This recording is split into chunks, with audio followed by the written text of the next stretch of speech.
Hello, അസ്സലാമു അലൈക്കും. ഞാനിവിടെ തയ്യാറാക്കാൻ പോകുന്നത് മുട്ട ഓംലെറ്റാണ്. അതിനായി 4 മുട്ട എടുത്തിട്ടുണ്ട്. അതിനാവശ്യമായ ഇൻഗ്രീഡിയൻസ്: സവാള, പച്ചമുളക്, ഇഞ്ചി, ക്യാപ്സിക്കം, ക്യാരറ്റ്. ഇതെല്ലാം ചെറുതായിട്ട് ചോപ്പ് ചെയ്തിട്ടുണ്ട്. മുട്ട ഉടച്ച് മാറ്റി വെച്ചതിലേക്ക് അരിഞ്ഞു വെച്ചിരിക്കുന്ന ക്യാരറ്റ്, ക്യാപ്സിക്കം, ചെറുതായിട്ട് ചോപ്പ് ചെയ്ത ഇഞ്ചി, ഒരു സവാള എടുത്തിട്ടുള്ളൂ. ഒരു സവാളയും 3 പച്ചമുളകുമാണ്. ചെറിയ പച്ചമുളകാണ്, കാന്താരിയാണ്. ഞങ്ങളിവിടെ വീട്ടിലുള്ള കാന്താരിയാണ്. അതിനാവശ്യമായ ഉപ്പും അതിലേക്ക് ഇട്ട് കൊടുക്കുക. അത് കഴിഞ്ഞിട്ട് കുറച്ച് കുരുമുളക് പൊടി, ശകലം മഞ്ഞൾപ്പൊടി ഇടുക. നാടൻ മഞ്ഞൾപ്പൊടിയാണത്, ഇവിടെ പൊടിച്ചതാണ്. എല്ലാം കൂടെ ഇളക്കി യോജിപ്പിച്ച് മാറ്റി വയ്ക്കുക.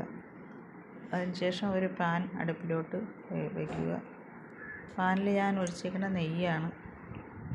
നെയ്യ് ഒഴിച്ചതൊന്ന് ചൂടായി അതിന് ശേഷം അതിലേക്ക് യോജിപ്പിച്ച് വെച്ചേക്കുന്ന മുട്ട ഓംലെറ്റിനുള്ളതെല്ലാം അതിനകത്ത് ഒഴിച്ചു കൊടുക്കുക. അത് ഒഴിച്ചിട്ട് ഒരു സ്പൂണ് വെച്ച് നന്നായിട്ടൊന്ന് നിരത്തുക. നിരത്തിയതിന് ശേഷം അതിലേക്ക് അടച്ചു കൊടുക്കണം. ആവിയിലൊന്ന് വേവും. അടച്ച് ആവിയിലോട്ടൊന്ന് വേവും. അതിന് ശേഷം ഞാൻ മറിച്ചിട്ടത് ക്യാമറയിൽ കാണിക്കാൻ പറ്റിയില്ല.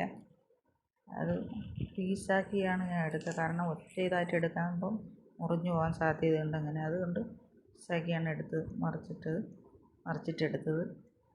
വെന്ത് നല്ല ടേസ്റ്റി ആയിട്ടുള്ള ഒരു ഓംലെറ്റാണ്. നിങ്ങളത് തയ്യാറാക്കി നോക്കും. എളുപ്പമാണ്, ഹെൽത്തിയാണ്. എല്ലാവർക്കും ഇഷ്ടപ്പെട്ടെങ്കിൽ സബ്സ്ക്രൈബ് ചെയ്യാനും സപ്പോർട്ട് ചെയ്യാനും മറക്കരുത്. Thank you.